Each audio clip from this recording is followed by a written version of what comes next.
Hey guys, Dave Copeland-Smith, founder of Beast Mode Soccer.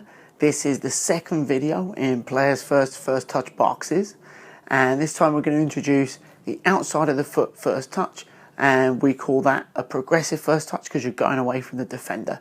Take it away, guys.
Don't forget to tag your teammates beneath who you'd like to try this with, and as always, subscribe to Players First, US Club Soccer and Beast Mode Soccer. We'll see you soon.